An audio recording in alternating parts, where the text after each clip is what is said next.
Welcome in, Hawks fans. Your boy Bryce Wallace back at it again for another Believe in Hawks episode. The Hawks win over the Chicago Bulls 110-94, down Trae Young, Jalen Johnson, DeAndre Hunter, Zachary Richeche, to name some of the names on the injury report before the game. All out tonight in Chicago. A game that a lot of people probably came into it seeing the starting lineup, seeing who was playing. Said they're throwing this game out. They're going to take the L. They're going to get blown out. They don't have the talent. They don't have the guys, whatever. And tonight is not only a win for the Hawks, but a win for the development, a win for the culture, a win for the system that has been put in place by Quinn Snyder and Landry Fields, where now they can go to their G League and say, we have guys that we are confident in who can come in and still give us good minutes and still not have such a level of drop-off that we could still be competitive if we needed in emergency situations like tonight, down a lot of guys, to still be able to play competitive basketball and even winning basketball like they did tonight in Chicago. So very impressive win tonight for the Hawks with those set of circumstances, and a great story as well coming out of that. And obviously I'll dive deeper into what that means, just because the Hawks are doing something that I think a lot of NBA teams need to maybe make more of an investment into, which is their G League system.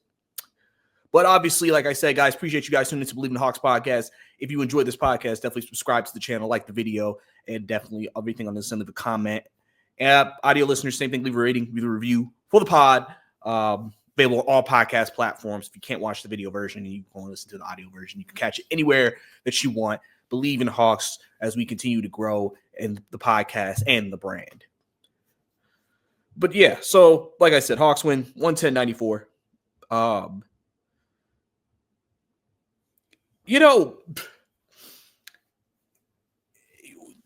It's one of those things when you come into these games, right?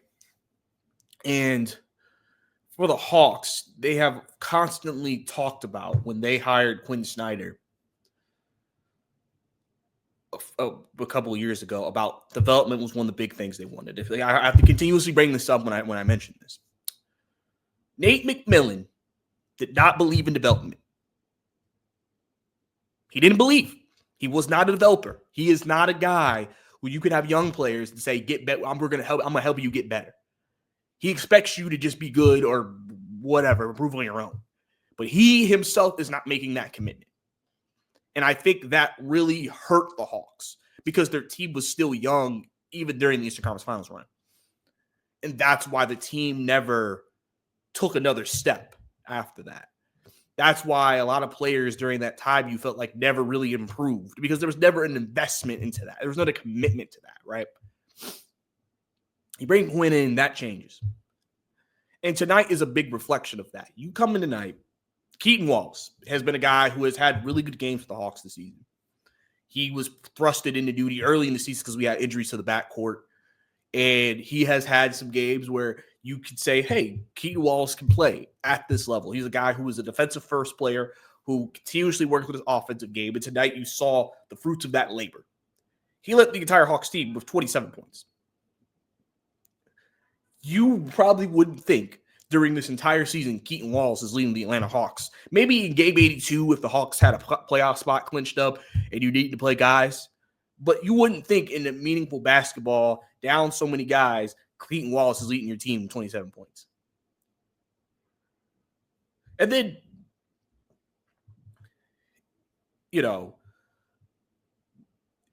with that, you have to go deeper into your bullpen. Dayquan Plowden coming up 19 points tonight, 7 of 8 from the field, 5 of 6 from 3. Plowden is a guy who the Hawks gave a two-way contract to after Christmas. If you remember, they had let Seth Lundy walk, right? They cut Seth Lundy. A lot of people obviously like Seth. He just had injury issues, and a lot of people didn't know about Plowden. Like, okay, what does he bring to the table? What does he give to this Hawks team? You see in the highlights, if you watch college Park Skyhawks basketball, very athletic guy, athletic, kind of fits, again, what the Hawks have continuously brought in, athletic wings who can defend multiple positions. And also someone who's working on his shot, which tonight showed off really well. And so you look at him and it's like, all right, I can see why the Hawks would like him. I mean, tonight you're getting 19 points from him. He didn't miss a shot till the fourth quarter. And your two-way guys basically led you tonight. 46 points between the two of those guys. Your two-way guys. 46. 46, 10 rebounds, and 6 assists. That's what you got between Wallace and Plowden. Commitment to development. Commitment to the investment of improving your players. Commitment to believing in what they can do and how, even if they're in with the Skyhawks or with the Atlanta Hawks, they can help this team or help within the factory of the system that they are developing and growing, right?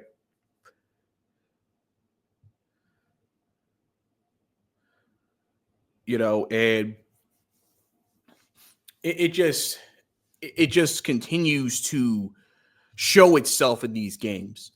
You know, the Hawks, when they, again, made the investment with Quinn, they treated their G League system like a Major League Baseball farm system.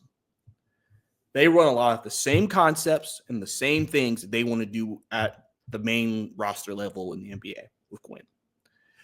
So the thing is, you notice with their G League guys is when they get called up, they're not in a position where like, oh, we're running something different that we didn't run with the Skyhawks. And this is something that I'm not used to. You heard Plowden after the game mention, I was prepared for this opportunity. And it showed. The Hawks basically do the same things at all levels because they understand for development reasons, if we ever need to call upon a player, we do not want a player coming into a situation where they're not aware what's happening with the playbook, unaware what's happening with the sets. The only difference they have to worry about is you're just doing it with different players. You're just doing it with different players. And the thing is, too, they're playing within the system. Obviously, when you're down this many guys, I'm sure Quinn told these guys before the game, we want you to be more aggressive offensively. Because obviously, you have to be more aggressive offensively. You don't have Trey or a Jalen or a Hunter to bail you out. If you have a shot, take it. If you need to create a shot, create it. Because you're going to be the main people. And Keaton Wallace took that tonight, and Plowden took that tonight, and really took advantage of that opportunity. You know, and the Bulls are a team that the Hawks have got hella trouble against, right? A team that really, outside of that one quarter where we made that great comeback, they've pretty much had our number this season. And so, you know, to come out in this game and hold a high-powered Bulls offense to 94 points tonight is extremely impressive, down those many guys. But it continues to show you Keaton Wallace, a defensive first player. Plowden can defend. Vic Krejci can defend. Dyson obviously can defend. You got multiple guys committed to the defensive side of the ball, something that's also part of the changing of the guard within the culture. Remember, the Hawks have been a very offensive-minded team the last few years. This year, they're trying to change that, trying to evolve that to be more defensive-minded, because I feel like that's what's going to be a huge key for them when they continue to move further into their development, into what the plan is in the future, and for them to win games and make a playoff run, right? And just knowing from your G League guys, your two-way guys, there is a defensive mentality that has been taken that just transcends throughout every player on any of those rosters. I mean, even Vic Krejci, we've talked about the Vic Krejci story multiple times about G League guy, developed in the system, got caught up, he was prepared, did what he did well, and even still on the main NBA roster, development continues. Krejci developing more confidence in his game offensively, which has been huge for them, and just showing something that I've said that we need to see from him if they're going to put him in the rotation is, can you provide offense? And he is providing that. And so the Hawks now have a situation where if you're Quinn, you have a lot of confidence in your guys saying, if I needed minutes from these guys, I know I can count on them. You can say, I believe Keaton can play point guard if we need him to play point guard, and I don't need to be worried about how he plays. Obviously, again, these are G League guys, so I'm not saying that Keaton's going to play like this every night. That's not going to happen, right? There's going to be nights where Keaton gives you 6 points. But just knowing that you've seen with your own eyes that he's capable of it gives you a confidence in a player. Plowden tonight has just established confidence with Quinn, where now he can sit here and say, if we needed Plowden for something, if we're down some wings, I feel confident we can call him up and he can give me good minutes if we need him in the rotation. And that's what these opportunities are allowing for them when you have this many injuries for guys like that. It's allowing them to take advantage of time to be able to show they deserve to play at this level. And so that to me has been one of the biggest things for the Hawks that they have established the last few years of a foundation they've put in place, because they understand, listen, the days of just saying, let's just get a bunch of stars together and who cares about everybody else and just hope that's good enough is over. The Suns are a prime example of that. You can't just throw 3 guys together, have average to mid-level players, and think that's going to carry you. It's just not. Teams nowadays, no, you have to fill out your team with players who can play. Because if you don't and you have injuries, because they will happen in this game, you're going to be underprepared and you're going to suck. And that's what has hurt the Hawks the last couple of years, is that when they've had injuries, the guys they've called up to say, hey, we need you to play, have just not been good enough. And so they lose and lose and lose and lose. And everybody's thinking, oh, the team sucks, Quinn sucks, everybody sucks, everybody's, be traded, blah, blah, blah. And now you can sit here and say, okay, we have guys who we think can step up and play big minutes, and we could still be competitive and win games. So, especially, like I said, coming out of that West Coast trip, a lot of fans were like, oh, God. I said this on Twitter. I said, I feel like people were waiting for the Hawks to collapse. They're waiting for them just to have that 8-9 game losing streak collapse and just, this is what we are. If I told you the Hawks were 21-19, would you believe me? If I said this to you before the season. For some of you, you might have believed me. Others, you might have not believed me, right? Because, again, it's just like, depends on what you thought of this team before the season. But winning games like this, where especially when you're having these amount of injuries, you're kind of just in this survival mode of like, let's just stay afloat. Let's just stay afloat. If we could just keep our head above water, we will be fine. Jalen Johnson will be back at some point. Trae Young, I expect back the next game. Hunter will be back. Ricochet will be back. We will finally be able to see this Hawks team at full strength again at some point. And we've seen when they're at full strength, they can compete with some of the better teams in the NBA.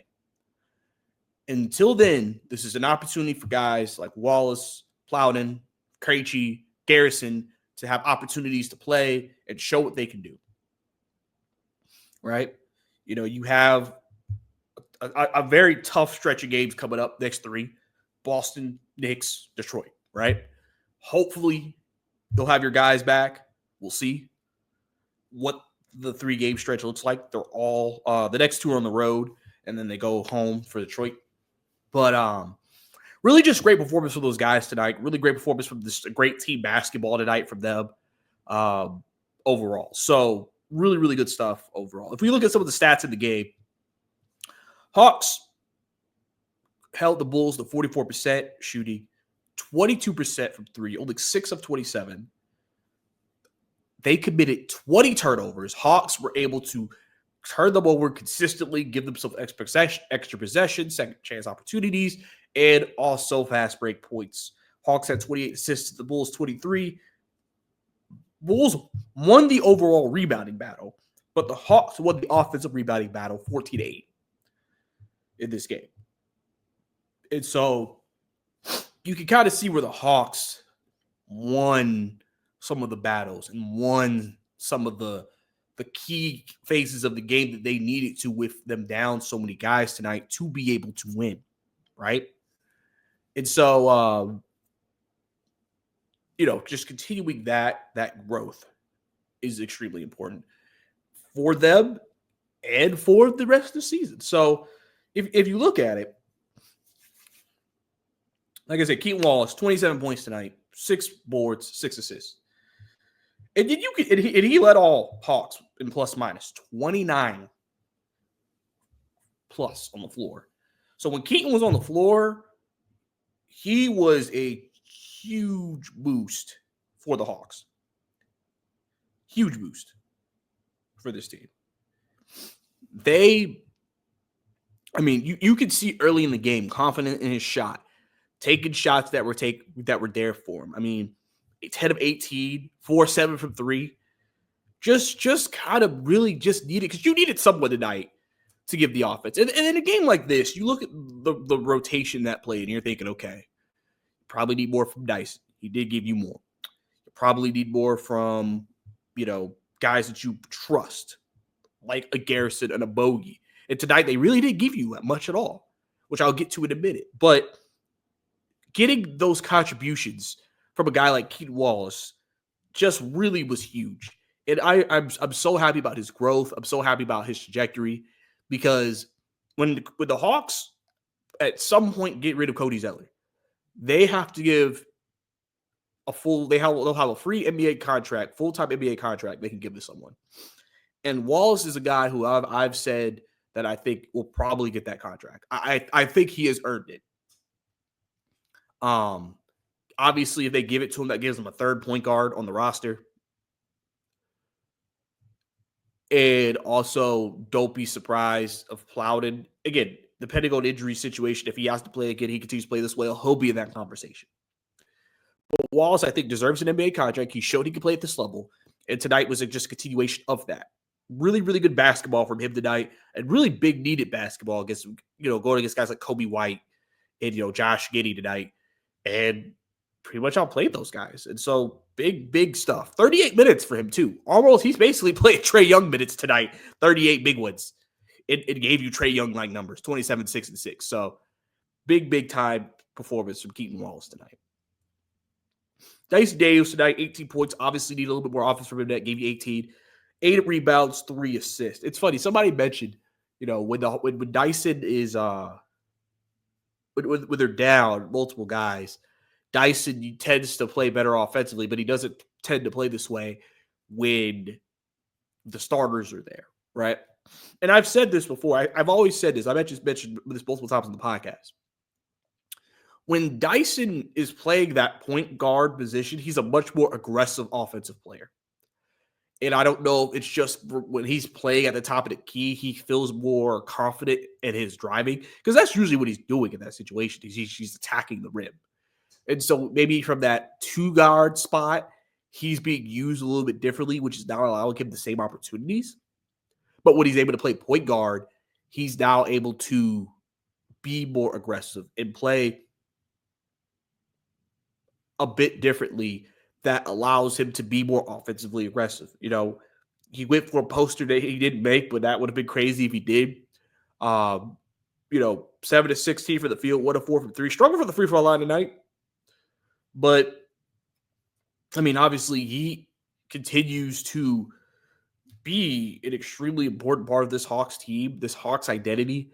Again, Bob mentioned it on the broadcast tonight about how, again, his defensive tenacity, just everybody, it's addictive. It rubs off on the other players. Knowing he's playing hard defensively makes you want to play hard defensively. And, Dyson's impact, like I said, is not going to always be, known through offensive scoring. It'll be through everything else he does for this team. And tonight, like I said, when Trae Young's out and other guys are out, he knows, okay, I got to score a little bit more tonight. And he gave you 18. Vic Krejci tonight, 11 points, 3 rebounds, 6 assists. Scary moment early in the game. He went down with an ankle injury. And I was worried, because obviously the Hawks really are only playing 8 guys if he went down, because the other guy is Barlow. And Barlow isn't going to play now because Krejci's out. So that obviously that would have put him in a very bad situation, because the only people you have wing-wise is Plowden, Garrison, Bogey, in terms of other guys that are not your starters. and came back into the game. And it's funny, they were leading by like 15 before he left, got injured. Bulls cut it to like 6 or 7, got back in the game. They bumped it back up to 15. Krejci was a very big part of what they did. The plus bias for Krejci tonight, 21 plus. So clearly, Krejci's on the floor. Hawks were at their best. And Krejci, we talked about before his development through the system. And the thing is, again, a guy who passes, defends, effort, energy, now providing some offense. Only had 11 tonight, but still, for a guy like Vic Krejci, we know there's been many nights where he'll give you 2 points. So if he's able to be aggressive offensively and give you 11, you'll take that. You'll take that from him. Because, he also does a lot of things. Like I said, 6 assists, passing the ball. Also could get on there on the board at times. And so he was very big guarding Levine tonight, guarding different Bulls at the wing and the guard spot because he can guard 1 through 4, depending on who the 4 is, but 1 through 3 at least. And, he was big for what the Hawks needed tonight continuously as well. And then you can see the theme for this game and for a lot of these Hawks games. Just guys who can do multiple things. It's not just one thing. Guys who can do multiple things and help this team. So that way it's not all dependent on if they can't give you this, they can't give you anything else. We can give you other things even if the ball is not falling through the net. David Rodney tonight, not really a great game for him. 2-11, 0-5 from 3. He had some good looks tonight. Just wasn't falling for him. Like I said, 4.6 rebounds. But the one thing I will say about Devin Rodney tonight is Roddy got in the lanes. He created some turnovers. He was all over the place. Deflections, obviously 6 rebounds. This was a game where offensively he didn't give you a lot, but he held up defensively. And he did a lot of the other things that made him – it made up for him not providing offense. And so, again, the infectiousness. Offensively, my shot isn't going down. How can I impact the game in different ways? Clint Capella tonight, 11 and 10 tonight. Obviously, it's always a battle with Vooch for him. Gave the Hawks a double-double tonight, so you can't be mad about it. Got some big boards for him at times. I think he had a block in this game, so yeah, he had 1 block. I mean, Capella, there's really not much to say about Capella on a nightly basis a lot of the time. And this is one of those games. He battled, he competed, gave you rebounds, gave you some buckets. Obviously, you watched the game. All right, don't really care for you taking that many jump hooks and stuff like that. But outside of that, Capella was fine.